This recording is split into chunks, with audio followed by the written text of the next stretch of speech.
So guys, welcome back to this channel. Another exclusive interview was done by Noiel TV. Yes, it's a channel that is based in the US, and they gave Peter Obi an opportunity to talk about most of the recent issues that has been going on, especially the critics from his former supporter, that's Kenneth Okonkwo, who now turned a critic and has been criticizing him. He has been criticizing Peter Obi, and he's saying a whole lot of things about Peter Obi, saying that he's not capable to lead Nigeria. He's not capable to even lead a party. Talk more of becoming a president by leading the country.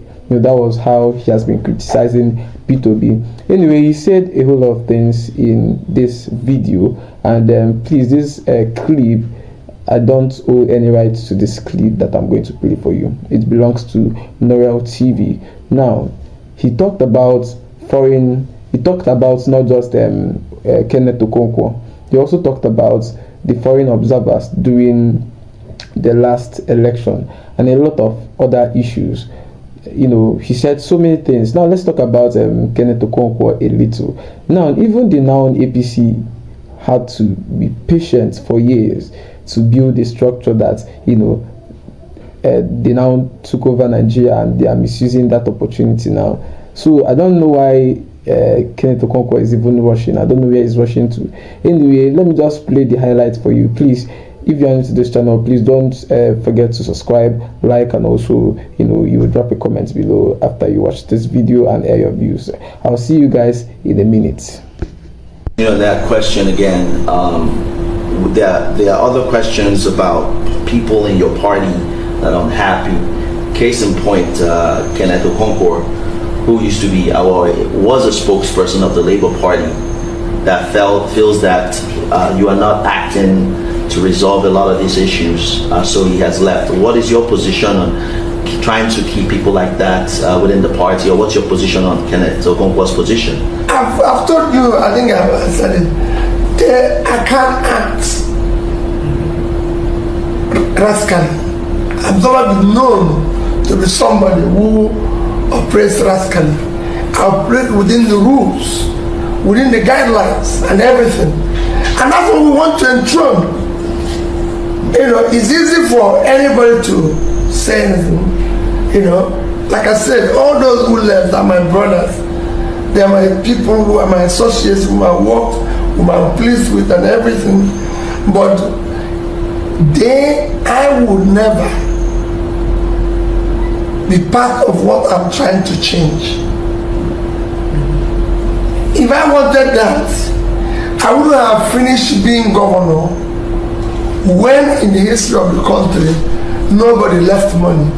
I would have taken it like every other person. So if you want to, if you say...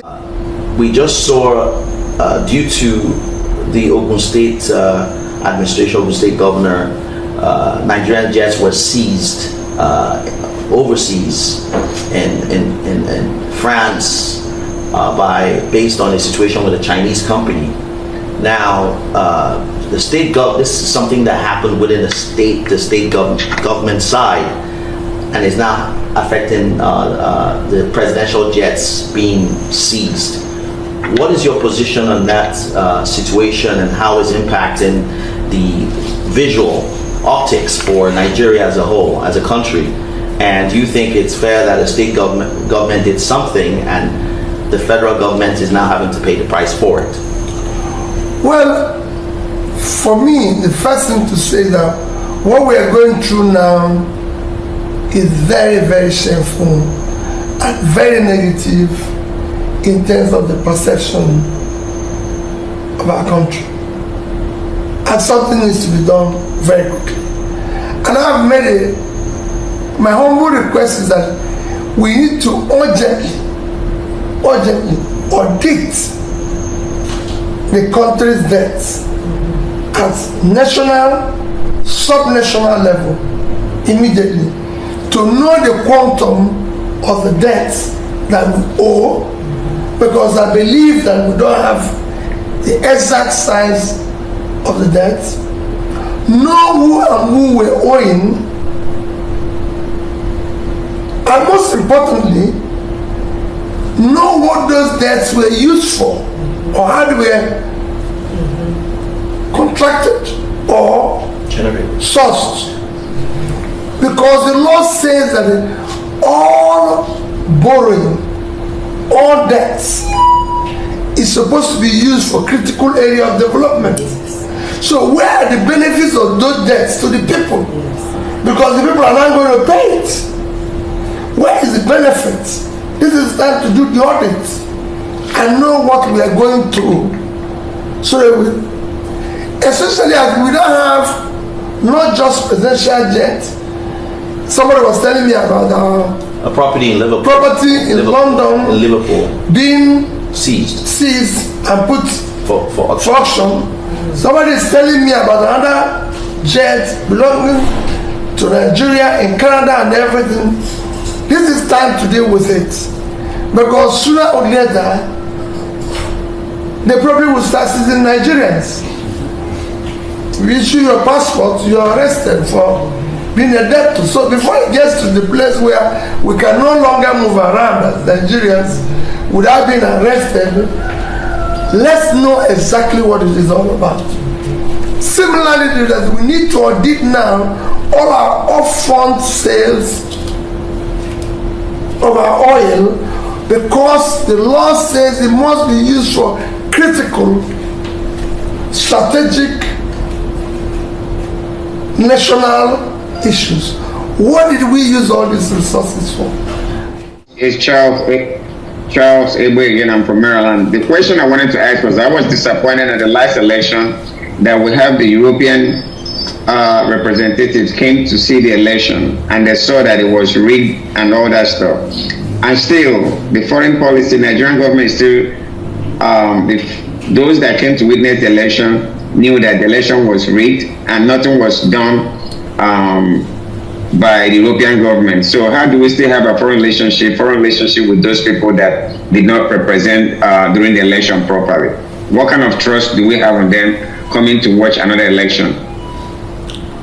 Well, Mr. Charles, foreign observers are just there to observe.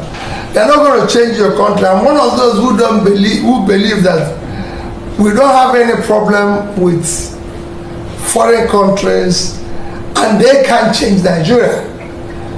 When people blame them, I disagree with it.